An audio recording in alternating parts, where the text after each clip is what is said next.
L'Union européenne et les États-Unis s'insurgent contre l'arrestation de l'opposant russe Alexeï Navalny.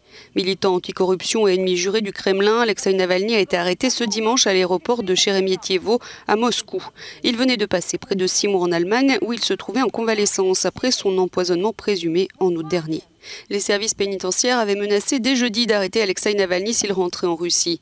Il lui reproche notamment d'avoir violé les conditions d'une peine avec sursis dont il a écopé en 2014. Sa femme s'est exprimée après être sortie de l'aéroport.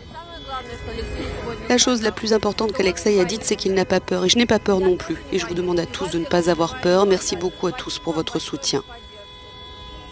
L'Union européenne a donc vivement réagi, comme Charles Michel, président du Conseil européen, dans ce tweet.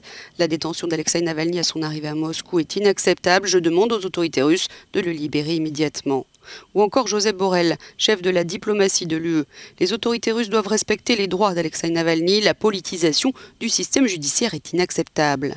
Et puis, les États-Unis, en la personne de Mike Pompeo, se sont dit profondément troublés par la décision de la Russie d'arrêter Alexeï Navalny.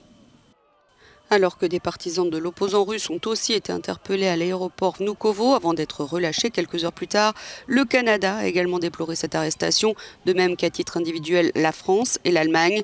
Le Kremlin a rétorqué aux responsables étrangers de respecter le droit international et de se mêler de leurs propres problèmes.